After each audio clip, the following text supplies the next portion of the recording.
Ladies and gentlemen, we are live!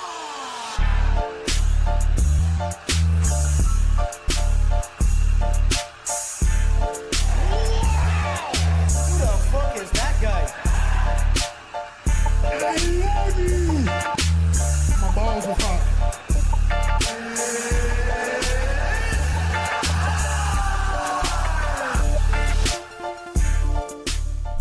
Well, hello and welcome, my beautiful people. Thank you for joining me for another episode of Across the Cage. My name is Stefan. And what a past couple of days I've had. Now, did I record this episode yesterday? Yeah, I did. Did the audio get corrupted? Yeah, it definitely did. Am I pissed? Of course I'm pissed. What's the time? 10:31 p.m. Is it late? Yes. Is it past my bedtime? Most definitely it's past my bedtime. Do I need to sleep? Yes, I do. Did I just finish training? Yes, I did. Do I care? No. Why? Because I love you guys. I love the podcast. I love you guys. And thanks for the response from last week. Again, I think I'll probably thank you guys each and every week. You guys are what drives me to continue to push myself and push the boundaries for this podcast and this platform. So thank you so much. Now, there's a number of firsts that you're going to hear on the episode today. The first being that I'm wearing a shirt. I've sacked the grey jumpers and the one blue jumper, and it's a shirt. Why? 26 degrees today. Right now it's 10:32 p.m. on a Wednesday afternoon, and it's 20 degrees outside. It's 20 degrees. I'm sweating profusely. I love summer, but at the same time, I sweat. I sweat like you can make up any sort of joke that you want about sweating. The matter of the fact is, I sweat. I sweat completely, and it's disgusting. It's absolutely. I'm sweating right now. It's disgusting. When I'm in a place of work, I don't want to be sweating. I want to be at a cool temperature at all times. I think the ideal temperature where there's no sweat. That's if there's no need for me to sweat. Why do I need to sweat? The ideal temperature I think is between 19 and 22 degrees. I think once you hit 23 degrees, sweat, beating down my head, the middle part of my chest and my underarms, just sweat everywhere. What a way to start an episode. Jesus Christ. Lots to talk about. The biggest thing, I guess, that happened from the weekend was obviously UFC Fight Night Shenzhen. And ladies and gentlemen, you have a new UFC Women's Strawweight Champion, and her name, Zhang Weili. Zhang Weili defeating Jessica Andrade in 41 seconds. 41 seconds all it took. All it took. Whatever you want to say, 41 seconds is all it took. Now, I am starting to suspect that I have a little bit of CTE. A little bit. It must be from being a goalkeeper and being dropped on my head. But another story. But as always, what I will do is I'll run through the card first.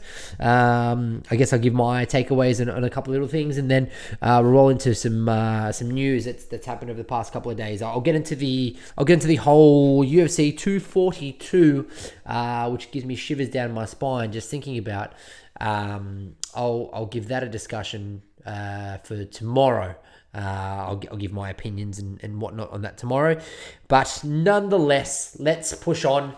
UFC Shenzhen, and we'll start at the bottom of the card, as we always do.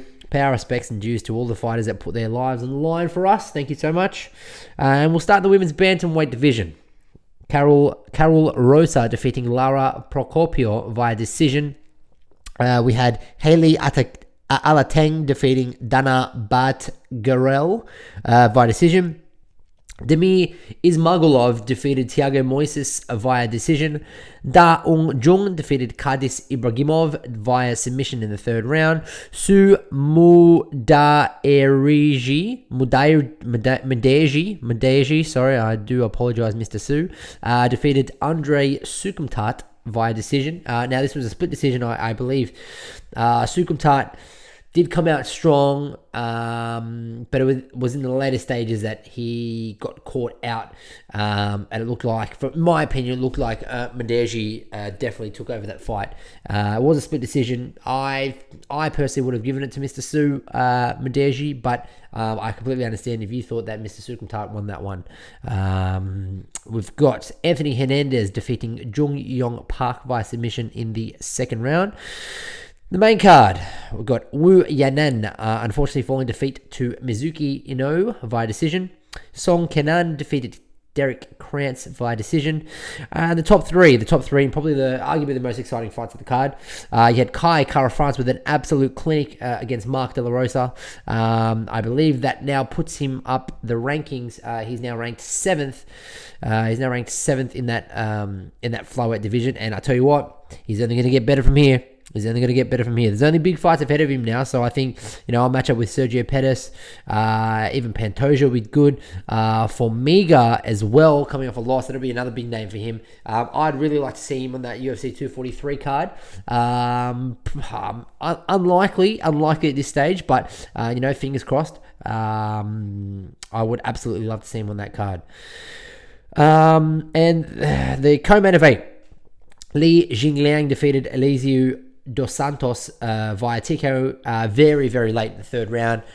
He was going to win that one via unanimous decision anyway, but ended up getting the bonus and getting the finish very late on.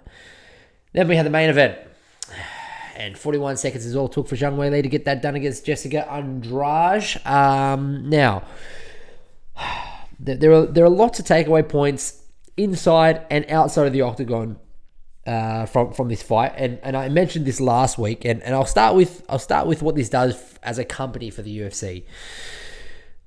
I personally think that the UFC have orchestrated tapping into the biggest market in the globe,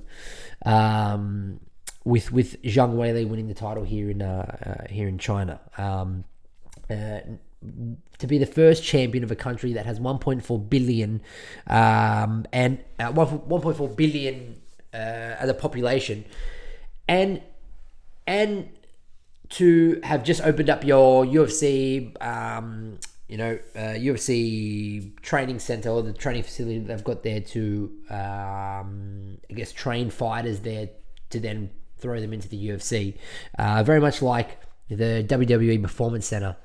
Whereas they train and go through NXT and whatnot. For all those people that are WWE fans, you'll understand. And it's just done wonders. It's just done absolute wonders. From a business standpoint, done absolute wonders for not only Zhang Weili's brand, but the UFC brand in itself. And there was a tweet that came out. This is from Kevin Lowell. Shout out to Kevin Lowell for the tweet. And this is what he says. The first early impact of Zhang Weili's UFC title win. She was the top search on Baidu, which is the equivalent of Google in China. She was a top trending topic on Weibo, which is the Chinese version of Twitter. There were 300 million, that's right, 300 million hashtags about her and the fight, and 40 million video views. Also made CCTV news, first time for UFC. Now, let's put this into perspective, right? 40 million video views, right? Again, you can probably correct me. I have no clue whatsoever how the pay-per-view model how the pay-per-view model works over in China. I don't know how all of that goes down. But just imagine if you have 40 million video views, and let's say even half of those people bought the pay-per-view. Half. That's 20 million pay-per-view buys alone. 20 million pay-per-view buys. We sit here and we argue the point. Conor McGregor's the biggest selling star the UFC's ever had. Sold 3 million, 4 million, 1 million, 2 million, and top 5 is just all of his pay-per-views. Zhang Weili can become the UFC's biggest star and the UFC's biggest pay-per-view draw and revenue raiser by just tapping into this Chinese market. crazy to think about when you think about how massive Conor McGregor is and how much we all, I guess, majority of us enjoy and appreciated Conor McGregor in his prime. Hence why we all bought the pay-per-view. Just half of those people, half of the 40 million buying the pay-per-view, that's huge. I'm going to do, let's do I've got my phone here. Let's do a calculation, quick calculation. So let's say in Australia, we pay $59.95 for the pay-per-view, right? $59.95. Let's times that by 20. 1, 2, 3, 4, 5, 6. That's 20 million. There's too many numbers there. It's insane. It's insane. She single-handedly just become the biggest star the UFC has. Now, if I was Zhang Weili after that dominant performance on the weekend against Andrade, I would personally, if I was in her shoes, I would take the time now to say to the UFC, you know what? I've just become the biggest star. Thank you so much for giving me the opportunity to win the title. You know what I'm going to do now? I'm going to defend my title in China, and that's all I'm going to fight. That's the only way. Unless I'm going to fight in Vegas, I'm either going to fight in Vegas or I'm going to fight in China, and that's it. If you consistently fight in China, you are going to obviously have the home ground advantage. Fair enough, but at the same time, that is the market that you're trying to get into now. Now, a lot of people sort of gave Rose Namajunas props on the other side. Thug Rose, they gave her props for going to Brazil to defend the belt against Andrade. And I don't think I'm hearing the same rumblings when it comes to Andrade going to China to defend the belt, because it's kind of just the shoe is on the other foot now, and Andrade captured the belt in her hometown against somebody that was traveling, and now she's gone to defend it against somebody in her hometown, and she's lost the belt. So I was very confused. I didn't expect Andrade to come out the way she did. I thought she was going to utilize her takedowns and her grappling to take advantage of Zhang Weili. But again, I called it. I called Zhang Weili winning this fight. Now, I did say that Zhang Weili was going to win this fight via decision, and she exceeded my expectation. I honestly thought that she was going to grind out a decision victory, but she didn't keep it in the hands of the judges, and she got the TKO victory down. Now, in terms of matchups for Zhang Weili, at 115, it's getting spicy. It's getting spicy at 115. You've got, I mean, I would love to see her take on Thug Rose. I'd love to see her take on Thug Rose and Thug Rose to get another shot in getting her title back. You could also make a little mini tournament out of this as well. You've got Tatiana Suarez, who I know is recovering from injury at the moment, so she's on the shelf. Ansaroff's coming off a loss. And you've got Jędrzejczyk and Michelle Waterson fighting. So this is what I'm saying. You could probably make a little tournament where you can have Jędrzejczyk and Michelle Waterson, and then you can have maybe Suarez versus Namajunas, and the winner of those two fight each other. So you say the winner of Thug Rose and Tatiana Suarez against the winner of Jędrzejczyk and Michelle Waterson. The winner of that one gets to take on Zhang Weili and fly to China and enjoy the stuff over there. Jędrzejczyk versus Michelle Waterson. I think they've fought Michelle Waterson. Who's Michelle Waterson? I think she's lost to Rose Namajunas before. I'm pretty sure she's lost. She's lost to Rose Namajunas before. So again, that could, this 115-pound division, like I said, I feel like from a women's standpoint, it's stacked. It's stacked. You know, you got Carla Esparza, a little bit longer in the tooth, but she's still hanging around that top 10. You got Cynthia Calvillo, who's just outside the top 10. Felix Herrig at the back. Tisha Torres, I know she's had a bit of a slump. Karolina Kowalkiewicz as well is still in the top 15. So there is a lot of talent in that division, and Zhang Weili at the helm.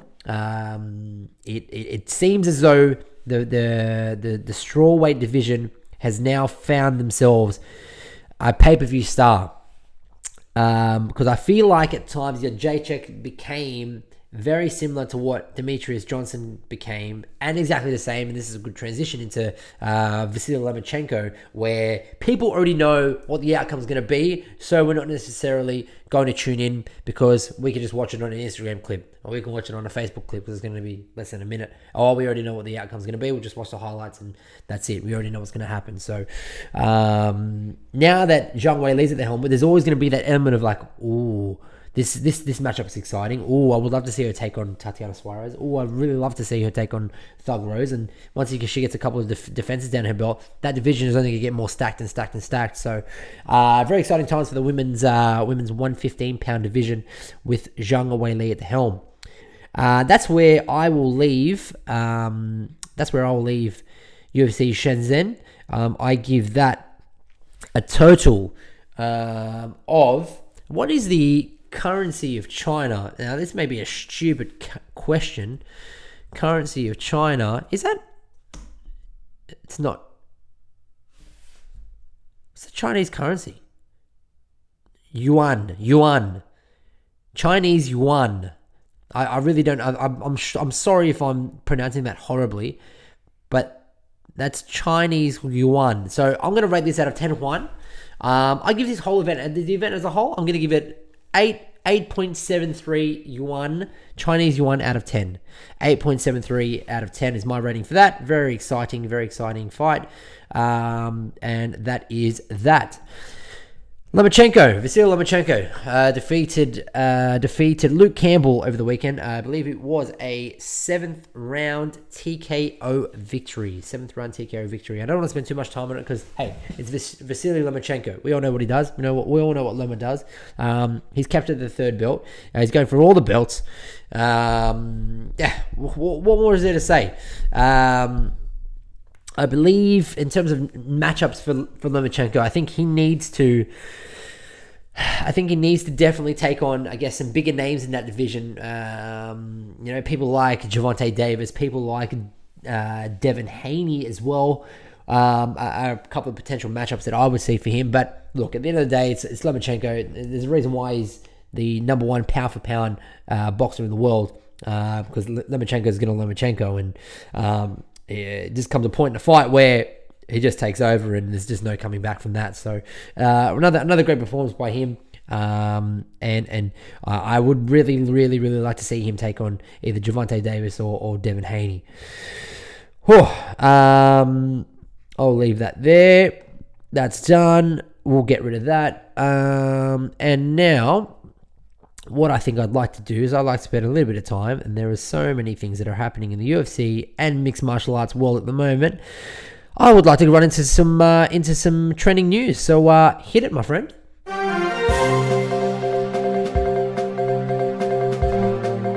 Beautiful. All right.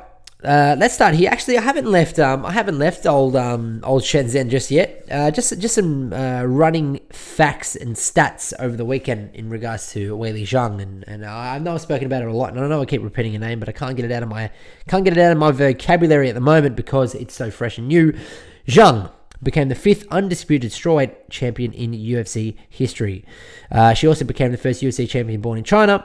She extended her winning streak to 20 fights. She hasn't suffered a defeat since her MMA debut in November of 2013. Her 20-fight winning streak is the longest among female fighters on the UFC roster. Her 20-fight winning streak is the second longest among all fighters. The only one that is ahead of her is Mr. Khabib Nurmagomedov. Her 4-fight winning UFC win streak in strawweight competition is tied for the second longest active streak in the division behind Tatiana Suarez. She's got 5. She got a 5-fight win streak. Her 42-second victory marked the second fastest. Jesus Christ. Sorry for my profanity and my foul language. Her 42-second victory marked the second fastest finish in UFC strawweight history. And Andrade has suffered 5 of her 7 career losses by stoppage, which is no good to see. Winning the majority of your losses via stoppage. So that's it. I'm leaving China now. I'm going. I don't even know if they listen to this in China. It's very, very hard. And then I'm sorry if I've offended anybody in China. But I don't even know if they bloody listen to this. Right.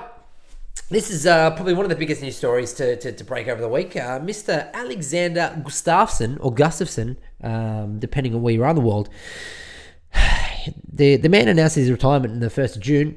And he has come out and now said that he is considering a UFC return and wants to take on one man, one model by the name of Luke Rockhold. Now, what I think about this is this is a great matchup for Mr. Gustafsson. It's a great matchup for everyone involved in the UFC and whatnot. It sells, and you can definitely this could definitely be a main event or a co-main event on any card. But I think the majority of people want to take on Mr. Rockhold because Mr. Rockhold is what they call in the business a glass chin, which is extremely unfortunate because he was a former middleweight champion, and everyone was really, really, really excited for him to step up to light heavyweight, to unfortunately get absolutely knocked into Calvin Klein by Mr. Blachowicz. Now, it doesn't make.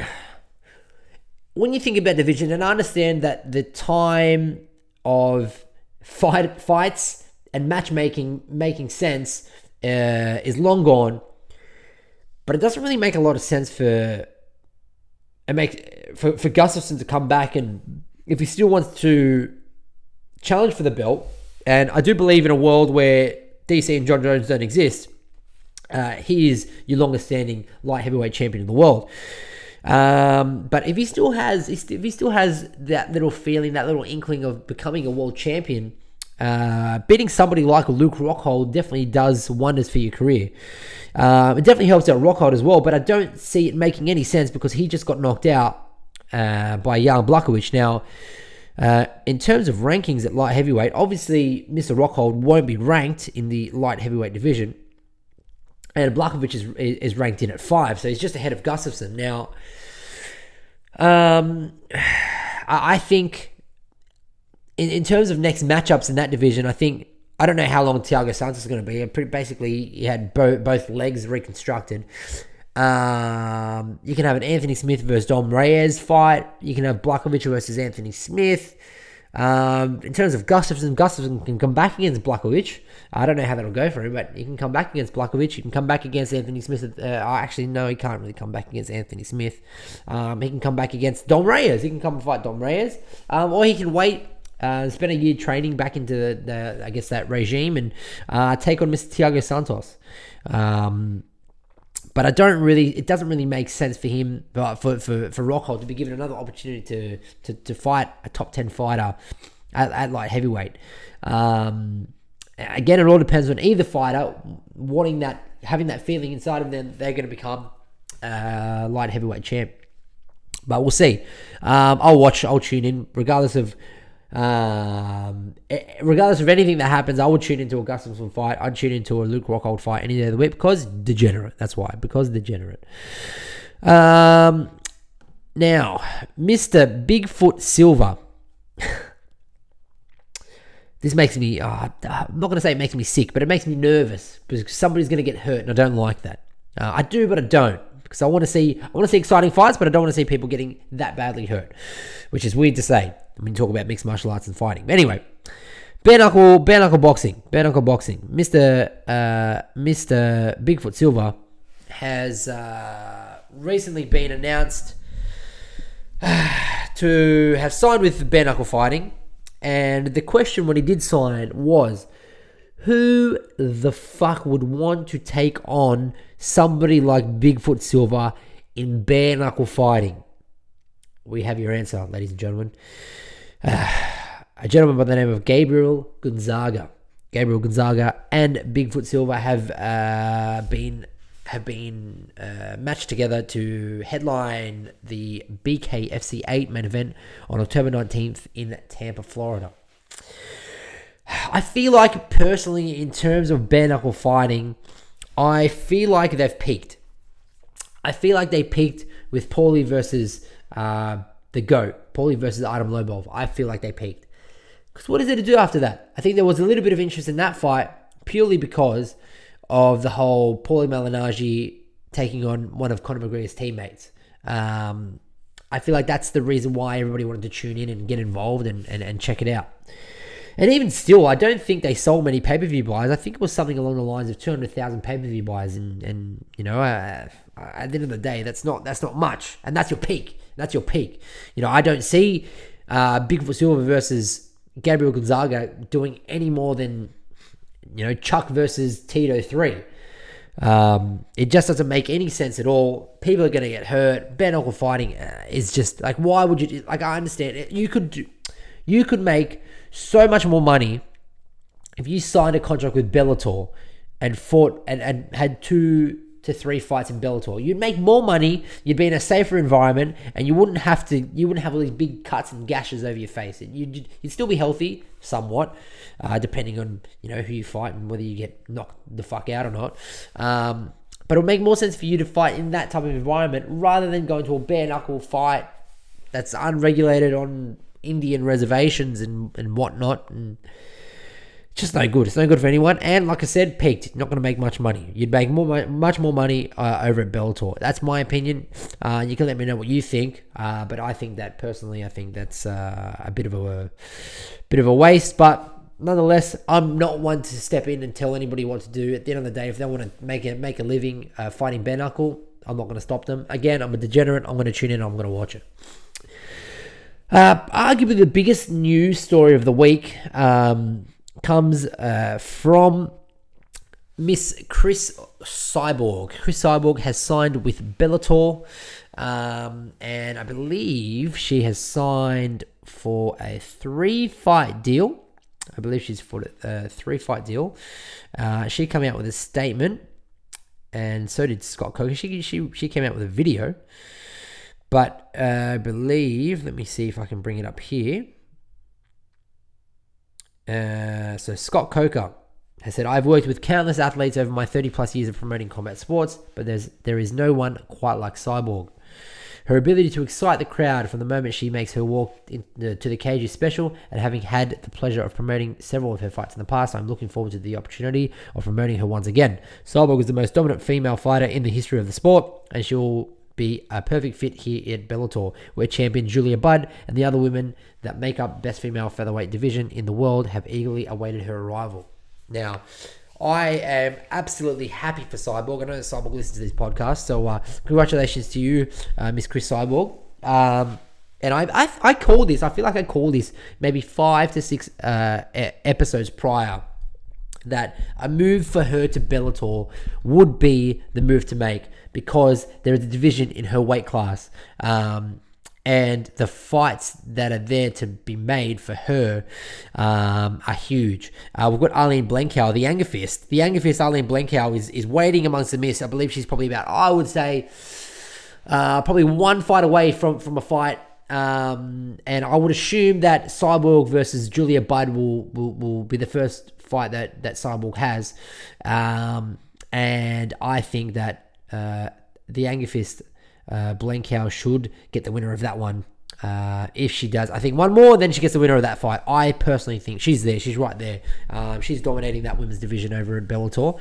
But I've said before that Bellator have the best women's division. One of the best women's divisions in the whole world. That's UFC included. That's One Championship included. I think One Championship have a lot of dynamic fighters, and they've got more weight divisions. They've got atom weight and whatnot. But I think that this 145-pound division at Bellator for the women's is arguably the best in the world. The UFC, they made the division for Cyborg after such a long time, and they don't even have a ranking system, and the champion probably will not defend the belt. Bellator featherweight women's list. I just want to run through some names of some fighters. This is the one thing that I don't like with Bellator. They don't have a ranking system. I mean, some of you can probably think that you really like that, but I don't like that. I do not like the fact that they don't have that division, that the ranking system there. I know there's websites and whatnot to do their own rankings, but I want Bellator to have their own ranking system. Here we go. So you've got Arlene Blencow, which I mentioned. You've got Julia Budd, Sinead Kavanagh, Olga Rubin, Amanda Bell, Janae Harding from Australia, Amber Leibrock, Talita Noguera, Leah McCourt, Leslie Smith, Marina Mocknatkina, and Hattis Ozurk. which I would assume to be the 1, 2, 3, 4, 5, 6, 7, 8, 9, 10, 11, 12, top 12 fighters in that division. Jeez, imagine Lee McFarlane stepping up and taking on Cris Cyborg. Fuck, what a fight. What a fight. A champion versus champion fight. Far out. I would absolutely love to see that. And every single one of those fighters in that division, I think bar maybe 3 or 4 fighters are all exciting. You know, Julia Budd in Bellator 7-0. You've got Olga Rubin, she's 4-1 in Bellator. Arlene, she's 5-3 in Bellator. So all these fights, a lot of these fighters are in, I guess, the realm of having a big fight against Cyborg. Again, big fights for Cyborg. Julia Budd first and foremost. Then after Julia Budd, if she wins that, I think she takes on Arlene Blencow. And then after that, if she gets past that, then I think a super fight with Lee McFarlane. Lee McFarlane 10-0, 9-0 in Bellator. What a fight. What an absolute fight that is. But I'm really happy that she's found a home. It seems like they're going to treat her well over there. And I truly believe that she was mismanaged at the UFC. That was just an absolute shit show. I've already gone into my piece on that. I'm just happy she's found a home. Congratulations to Cyborg. And I look forward to seeing you take on all the women fighters in Bellator. I believe that there is one more thing that I wanted to discuss, and that was in regards to Mr. Khabib Nurmagomedov, and there was an interview that was floating around with Brett Okamoto of ESPN, and it gave me chills down my spine. This will be a transition into our episode that airs either tomorrow or Friday, depending on my schedule. Tomorrow or Friday, where I'll break down the whole UFC 242 event. This gave me chills down my spine. There was in the interview, Brett Okamoto was asking Khabib questions in regards to, you know, the melee that happened with Conor, if the stuff with Conor's over, and, you know, where do you see that happening? And Khabib goes on to say this, and I'll try and do my best Dagestani accent here. If you are Dagestani, please do not take offense to my accent. I'm merely just trying to emulate the scariness of Mr. Khabib Nurmagomedov. Just smash people is not enough. I talk about the just smash only him. It's not enough. We have to smash all his team. This is what I think before the fight. This is what I think. This is what I say to my team. Hey, tonight we're going to war. This is not about fight. It will never be finished, ever. Even if we see each other somewhere, we're going to fight 100%. It doesn't matter if someone go to jail or something like this. I'm not scared about this. They go to hospital and we go to police. That's it. Jesus Christ. First thing is, how good is my Dagestani? The second thing is, it's just scary when you say things like, I'm not scared about this, they go to hospital and we go to police, that's it. Of course you're going to go to the police. Why? Because, depending on where you are in the world, they're going to let you out. It's just crazy. And what frustrates me a little bit about this whole thing is the fact that Khabib comes out and says, I'm done. I don't want to talk about Conor anymore. That Conor McGregor stuff's done. It's finished. It's gone. No more. But he'll still continue in these little interviews and conversations. He'll still go on and talk about, you know, the stuff with Conor's never over. I want to smash him again. I'm going to fight him again. I'm going to do this. I'm going to do that. Blah, blah, blah. And pick a lane. Pick what you're going to do. Pick what you want to do. Do you want to fight him? Or do you not want to fight him? If you do want to fight him, great. We're all going to pay for it. We're going to watch it. It's going to be the biggest pay-per-view in history.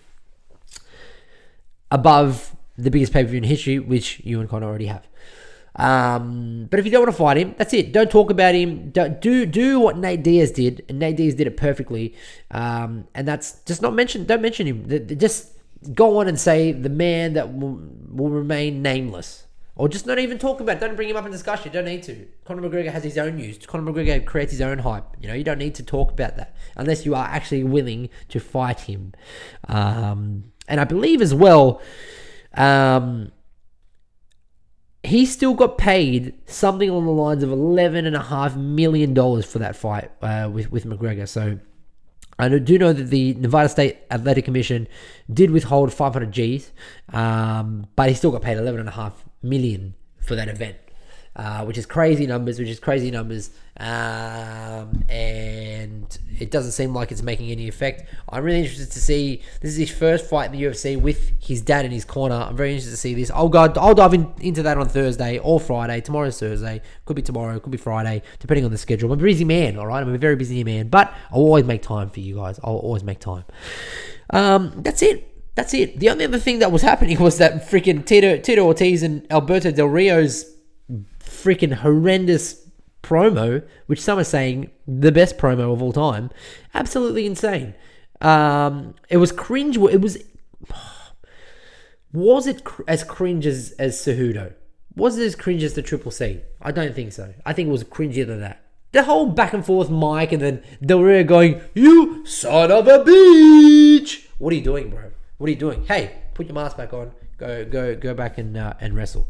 If you don't know who Alberto El Patron is, his actual name. If you don't know who that is, Alberto Del Rio, former WWE superstar, former WWE champion, and he has had a previous fight within mixed martial arts, and he fought with a mask on. What was his name? I don't know what his name is, because he had. So it was Alberto El Patron MMA.